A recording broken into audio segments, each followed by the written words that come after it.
Shabbat Shalom.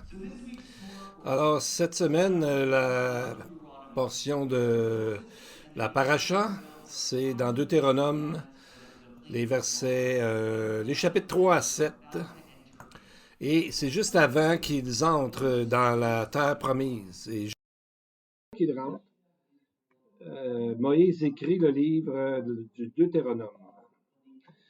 C'est le livre qui explique comment être en communion avec Dieu après être entré dans le pays. Mais si vous avez déjà lu le Deutéronome, probablement que vous vous êtes dit, on dirait que j'ai déjà vu ça. Parce que le livre de Deutéronome, c'est comme une répétition de la loi qui était dans le livre d'Exode et un peu dans le livre des Nombres aussi. Dans Deutéronome 5, on a les 10 commandements. Et dans Deutéronome 14, on a une description de ce qui est pur et impur au niveau des animaux et quelque chose qu'on a déjà vu auparavant. Le nom lui-même de Deutéronome veut dire comme une deuxième loi, comme une répétition de la loi. Donc Moïse est en train de répéter cette loi pour cette nouvelle génération qui va entrer dans le pays où coule le lait et le miel. Donc, maintenant, Moïse est 40 ans plus âgé qu'il était au début lorsqu'ils ont il a commencé à écrire. Donc, c'est pas juste un copier-coller de ce qui avait déjà été fait, parce qu'il y a eu 40 ans de vécu. Alors, quand Moïse répète la loi, il applique la loi pour cette nouvelle génération. On va voir qu'en Deutéronome 1.5, dans le pays de Moab, Moïse commença à expliquer cette loi. Ce qui veut dire commencer à la clarifier, à expliquer son application quotidienne. Parce que l'important, c'est le cœur de la loi, et non pas seulement de suivre ce qui est écrit, mais ce qu'il y a au cœur de la loi, l'obéissance. Donc, si on regarde dans Deutéronome et on voit comment Moïse a dirigé la nation avec l'aide de Dieu, bien sûr. Et on voit dans le livre de Deutéronome une histoire historique des voyages d'Israël durant le désert, les endroits qu'ils ont visités, les endroits qu'ils sont allés, les nations avec lesquelles ils ont combattu, etc. Et le but est de se rappeler de la fidélité de Dieu dans tout ce qui s'est passé. Donc, ce qu'on regarde dans le passé, on peut voir quelque chose des fois, c'est quelque chose qui nous rend triste, des choses qui étaient difficiles. Mais Moïse nous dit, dans le fond, de ne pas demeurer dans le passé, mais d'apprendre du passé afin d'être plus efficace dans le présent où nous sommes. Cette semaine, la paracha s'appelle Va et Chana. Va et Chana. Va et Chana, qui veut dire et j'ai supplié. Et on voit la vulnérabilité de Moïse. Parce que aussi Dieu lui a dit que Moïse ne pourrait pas rentrer dans le pays. Et on voit que Moïse a supplié Dieu une dernière fois de changer ce jugement. Il a dit, Deutéronome 3, 25, « Laisse-moi passer, je te prie, laisse-moi voir en ce bon pays de l'autre côté du Jourdain. » Mais Dieu a dit non. Dieu n'a pas changé le jugement qu'il avait donné. Ça arrive des fois dans votre vie que Dieu dit non. Comment répondons-nous à ce non que Dieu peut nous donner? Alors qu'on pense que nous, ça devrait être un oui.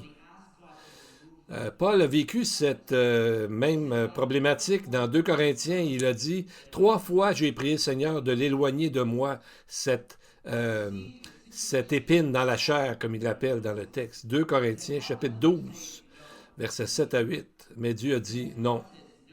Dieu a dit non, mais il a continué à soutenir Paul dans cette situation. Donc, de la même façon, dans notre vie, il y a des choses difficiles, mais Dieu peut dire non et de s'en servir pour nous apprendre la persévérance et d'autres choses. Dieu a dit à Paul, ma grâce te suffit. 2 Corinthiens 12, 9. Pour ce qui est de Moïse, bien, Dieu a continué à le soutenir, même après lui avoir dit non.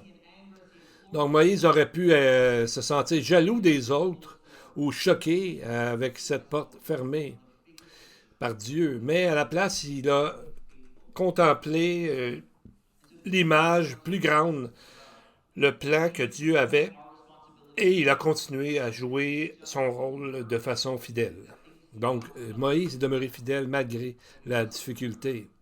Alors, de la même façon, nous, on devrait se rappeler que Dieu qui a soutenu Moïse et Paul est le même qui va nous soutenir aujourd'hui, car il est toujours le même, il est fidèle, et donc nous avons cette, euh, cette assurance. Quand on arrive à la fin de ces textes-là, on voit que Dieu parle de ne pas se marier avec d'autres peuples et de ne pas faire des alliances avec des étrangers.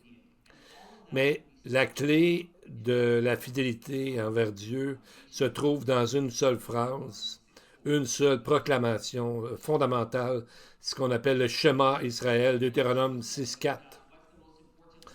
Et c'est ce que Jésus a répondu lorsqu'on lui a dit, c'est quoi la loi la plus importante? Jésus a fait référence à ça. Écoute, Israël, l'Éternel, notre Dieu, est le seul Éternel. Et ensuite, Dieu a répondu ce qu'il devait répondre. Et on voit dans ce texte, est-ce que Dieu est pluriel? Est-ce que Dieu est un, singulier? Et ce passage sert à beaucoup d'interprétations aujourd'hui pour dire si Dieu est un ou plusieurs. Mais Deutéronome 6.4 n'a pas vraiment rapport avec quelle est la présence de Dieu. Est-ce que Dieu est une personne, plusieurs personnes? Dans le fond, on pourrait traduire, ça serait mieux traduit si on disait, écoute Israël, l'Éternel est Dieu, seulement l'Éternel. Seulement lui est éternel. En d'autres mots, l'obéissance à Dieu est la fondation de tout, parce que lui seul mérite notre adoration, et que nous soyons comme ce que Jésus a dit, nul ne peut servir deux maîtres, donc ne servons qu'un maître ce matin, et la question se demander, est-ce que Dieu est vraiment le Seigneur de ma vie, non seulement le Sauveur? Alors ce matin, nous avons cette question à se poser. Est-ce que Dieu, seulement Dieu, est notre Dieu? Et non pas d'avoir des idoles. Donc, ne pas avoir une vision tunnel, mais de garder nos yeux sur Dieu, le seul qui mérite notre adoration. Shabbat Shalom.